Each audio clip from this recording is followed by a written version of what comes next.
Olá, pessoal. Qual é a nossa atitude diante dos erros das outras pessoas? Esse é o nosso tema de hoje, do nosso Vida Feliz. Estamos 4 de agosto de 2025. Estamos iniciando o mês de agosto, na expectativa, mais uma vez, de estarmos defrontados com reflexões interessantes como essa de hoje. Neto, Marta, queridos, entrando aí, como sempre, ao vivo. Enfim, então nós estamos na expectativa, aguardando aí o pessoal que gosta e consegue estar ao vivo, agradecendo, como sempre, o carinho de vocês, meu amor, Mariângela, entrando aqui também, Luiz Martins, muito queridos, aguardando aí o pessoal.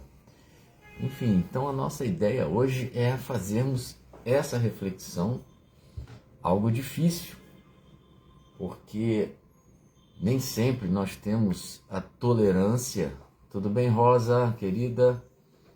Nem sempre nós temos a tolerância devida diante do erro, diante dos equívocos das pessoas que nos cercam. Tudo bem, Luísa, querida? Então, sobre esse tema, tem uma mensagem no livro Vida Feliz, é a de número 19, Andréia Moreno, queridona. A mensagem número 19, que trata dessa questão da tolerância em relação aos erros dos outros. Né, Nerinha, queridona? Então vamos lá, ela fala o seguinte, Zé Ricardo, abraço. Mensagem 19, ela fala o seguinte: tolera as falhas alheias e não as apresentes no festival de fofocas. Aqui ela coloca fofocas como se fosse entre aspas. Todos erramos. Sábio é aquele que no erro aprende a agir com correção.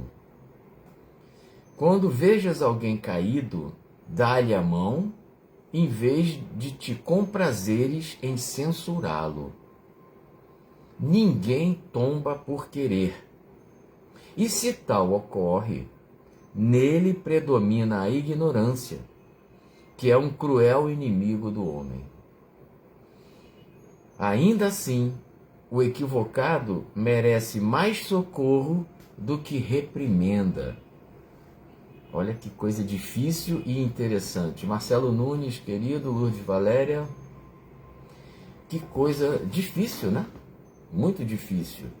Tolerar as falhas, os erros das outras pessoas.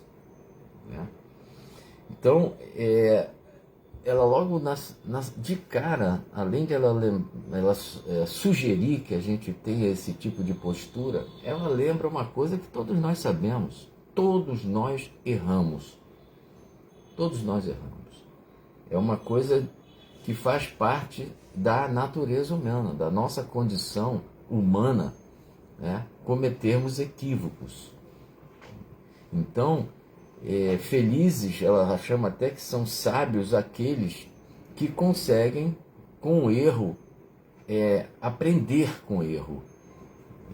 Mas muitas vezes nós escolhemos, fazemos opções que elas não são mais as mais adequadas. Nós escolhemos fazer algumas coisas que, no nosso entendimento, né, a gente pensa que aquilo é uma coisa boa, uma coisa correta, uma coisa que vai fazer bem. E depois do resultado, a gente vê que realmente não foi uma boa escolha, não foi uma boa atitude. Então, isso também faz parte da nossa caminhada. Né? Esse discernimento que a gente deve o máximo possível, do qual a gente o máximo possível deve fazer uso, né? Isso é importante. Né? Nós tentarmos sempre que possível pensarmos nas possíveis consequências das escolhas que nós fazemos. Mas, como a gente estava falando, né? Infelizmente, nem sempre isso acontece. Às vezes nós fazemos essas opções e os resultados são completamente diferentes daquilo que a gente imaginou que fosse. Então é usar a sabedoria, né, a nossa consciência, para reconhecendo que aquela opção não foi a melhor, a gente aprender com aquele erro, com aquele equívoco que nós cometemos. Né? Temos a humildade de reconhecer que realmente, cara, não deu.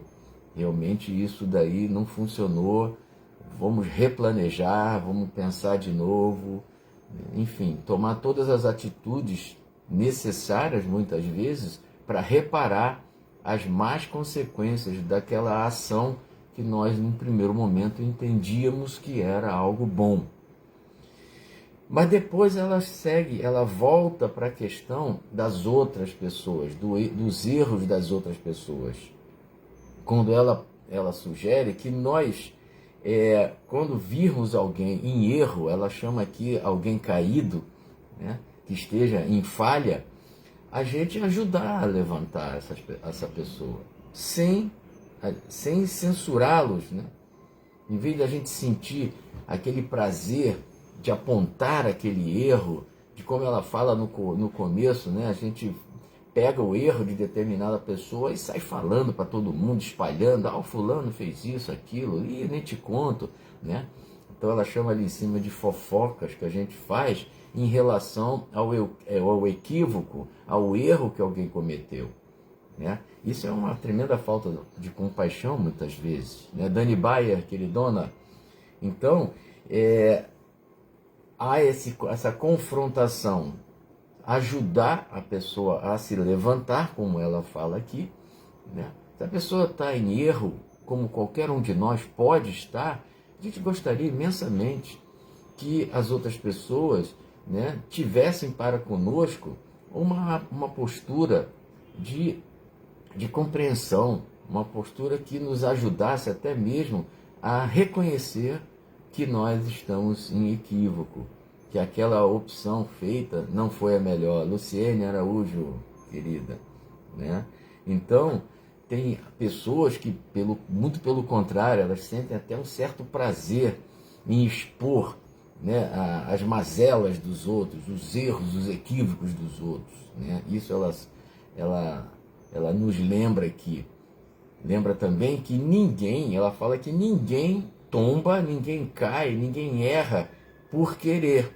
Como nós falamos anteriormente, às vezes a gente está com a maior das boas vontades, mas acaba que aquela ação, aquela ideia que nós tivemos foi uma tragédia, foi uma coisa assim, muito, muito equivocada, mas que no primeiro momento a gente não tinha ideia de que seria assim, né? Meu amigo, e quando o erro praticado prejudica muitas pessoas? Sim, é exatamente isso que eu vou falar aqui, Marcelo, né?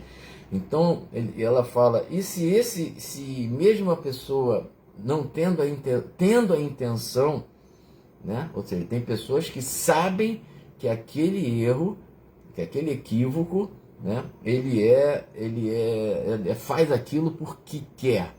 Então ela chama isso de ignorância. Né? Nós ainda ignoramos muitas coisas. Né? E claro, quando um erro, como o Marcelo está falando, como um erro ele prejudica muitas pessoas, naturalmente aquelas pessoas que cometem esses erros, né, elas vão ter que responder em primeiro lugar perante a lei dos homens.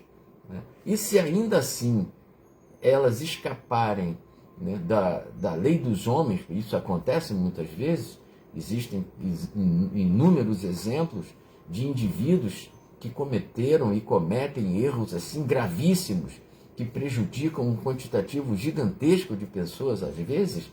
Essas pessoas, se escaparem da lei dos homens, não escaparão da lei universal, da lei de Deus.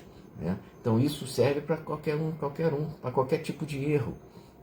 Então, quando ela fala que, em muitos casos, o erro está atrelado à ignorância, ou seja, eu desconheço ou não tenho ainda em mim aquela sensação, aquela certeza de que aquilo que eu estou fazendo é algo que esteja prejudicando. E existem pessoas que ainda assim, como eu já falei, sabem que aquilo é algo mal, mas elas se comprazem, elas sentem até mesmo prazer em ter aquela atitude, o que é muito ruim, né? Mas todo e qualquer esforço da nossa parte para acertarmos mais do que errar é muito válido. Até porque, como nós falamos, em algum momento nós vamos ter que nos ver diante das consequências e vão ter que reparar aquilo de mal que nós fizemos. Então, mas ela foca a atenção dela na nossa postura diante do erro das outras pessoas. Não sermos aqueles censores, aqueles juízes que cruelmente têm determinado tipo de postura em relação à crítica, né? Até porque quem somos nós para garantir que não vamos fazer, não digo coisas parecidas, mas que também não vamos errar? Quem pode garantir que num passado, já falando em termos de reencarnação, no passado nós talvez tenhamos feito coisas muito piores, né? Felizmente nós temos essa misericórdia de Deus de inibir a nossa lembrança em relação ao que nós fizemos em vidas passadas. Graças a Deus, porque certamente nós não conseguiríamos ter o equilíbrio adequado para conviver hoje, para viver hoje com as lembranças do que nós fizemos no passado. Então, a partir daí, nós precisamos sim ter compaixão, se possível, socorrer, como ela sugere aqui, aqueles que estão em erro. Porque nós gostaríamos que no momento que nós estivermos em erro, nós também tivéssemos pessoas que pudessem nos ajudar, que tivessem compaixão, entendimento. Mas sim, respondendo, claro, nós somos responsáveis pelo que nós fazemos, perante a lei dos homens. Porque como o Marcelo falou aqui, às vezes são atitudes terríveis que prejudicam muitas pessoas. Então, perante a lei dos homens, deveríamos responder judicialmente, se for o caso, enfim, criminalmente, né? Mas perante a lei de Deus, esses atos, esses equívocos, eles vão ter que ter a devida reparação. Então, vamos olhar, é difícil, né, gente? É muito difícil, até porque tem tanta coisa acontecendo ao nosso redor, tantos equívocos, tantas coisas mesmo absurdas que acontecem ao nosso redor, que nos tiram, né, do prumo, nos tiram até mesmo a tranquilidade, a serenidade, nos irritam, mas somos todos espíritos no caminho da evolução. Todos nós fomos criados um dia por Deus para atingirmos os estágios mais altos do processo de evolução, do progresso espiritual. Então, vamos tentar ter essa paciência com todos nós, porque todos nós erramos, mas especialmente os outros, porque a gente adora apontar os erros dos outros, né? E a gente se esquece de se olhar no espelho, de procurar voltarmos para dentro de nós mesmos e aí sim fazermos a devida análise do que nós estamos efetivamente realizando, se é bom ou se é mal. Tá bom, gente? Um grande beijo para todos vocês, ótima semana e na próxima segunda-feira estamos aí firmes e fortes. Um grande abraço.